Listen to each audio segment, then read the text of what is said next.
വാർത്തയിലേക്ക്. മാധ്യമങ്ങൾക്ക് മേൽ അപ്രഖ്യാപിത അടിയന്തരാവസ്ഥ നിലനിൽക്കുന്നതായി മുൻ പ്രതിപക്ഷ നേതാവ് രമേശ് ചെന്നിത്തല MLA പറഞ്ഞു. 2014 ശേഷം പ്രമുഖ മാധ്യമങ്ങളിലെ 19 മാധ്യമപ്രവർത്തകർ കൊല്ലപ്പെട്ടുവെന്നും ആ കേസുകളിലെല്ലാം അന്വേഷണം ഇഴയുകയാണെന്നും രമേശ് ചെന്നിത്തല MLA കുറ്റപ്പെടുത്തി. യഥാർത്ഥ കുറ്റവാളികളെ കണ്ടെത്താതെ മാധ്യമങ്ങളെയും മാധ്യമപ്രവർത്തകരെയും സമ്മർദ്ദത്തിലാക്കി നിശബ്ദരാക്കുകയാണ്. 16 ജേർണലിസ്റ്റുകൾക്കെതിരെ നിലവിൽ കേസുണ്ട്. 7 പേർ ഇപ്പോഴും ജയിലിലാണ്. ഭരണകൂടത്തിനെതിരെ സംസാരിച്ചാൽ അവരെ അടിച്ചമർത്തുന്നു. കേരളത്തിലും ഇപ്പോൾ സ്ഥിതി വ്യത്യസ്തമല്ല. മാധ്യമപ്രവർത്തകർക്കെതിരെ ഒട്ടേറെ കേസുകൾ ഇവിടെയും നിലവിലുണ്ടെന്നും അദ്ദേഹം പറഞ്ഞു. പാലക്കാട് പ്രസ് ക്ലബ്ബ് സംഘടിപ്പിച്ച സഞ്ജയ് ചന്ദ്രശേഖർ അനുസ്മരണം ഉദ്ഘാടനം ചെയ്യുകയായിരുന്നു അദ്ദേഹം.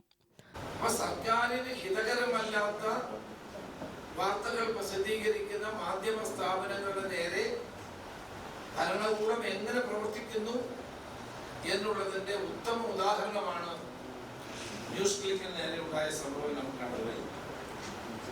ഞാനൊരു കണക്ക് എടുത്തു. 2024 ശേഷം ഇന്ത്യയിൽ 19 മാധ്യമപ്രവർത്തകന്മാർ കൊല്ലപ്പെട്ടു.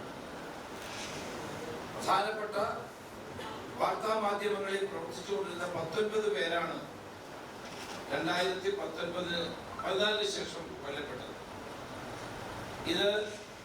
ഇതുമായി ബന്ധപ്പെട്ട കേസുകൾ ഒന്നും ലോജിക്കൽ കൺക്ലൂഷനിൽ എത്താറില്ല, ഇഴഞ്ഞു നീങ്ങുക. ഇതേ സംബന്ധിച്ചുള്ള നിയമ നടപടികൾ ഇഴഞ്ഞു നീങ്ങുന്നത് കൊണ്ട് യഥാർത്ഥ കുറ്റവാളികൾ രക്ഷപ്പെടുന്ന സ്ഥിതി കാണാൻ കഴിയില്ല. അപ്പൊ ഇതിന്റെ ലക്ഷ്യം മാധ്യമ പ്രവർത്തകരെയും മാധ്യമ ലോകത്തെയും വല്ലാതെ ഭയപ്പെടുത്താനും ഭീഷണിപ്പെടുത്താനുമുള്ള ഒരു നീക്കമായിട്ട് വേണം നമ്മൾ. VK ശ്രീകണ്ഠൻ MP അനുസ്മരണം നടത്തി. പ്രസ് ക്ലബ്ബ് സെക്രട്ടറി മധുസൂദനൻ കർത്ത അധ്യക്ഷനായി. പത്രപ്രവർത്തക യൂണിയൻ സംസ്ഥാന ട്രഷറർ സുരേഷ് വെള്ളിമംഗലം, CR ദിനേശ്, നോബിൾ ജോസ് എന്നിവർ സംസാരിച്ചു. UTV news, Palakkad.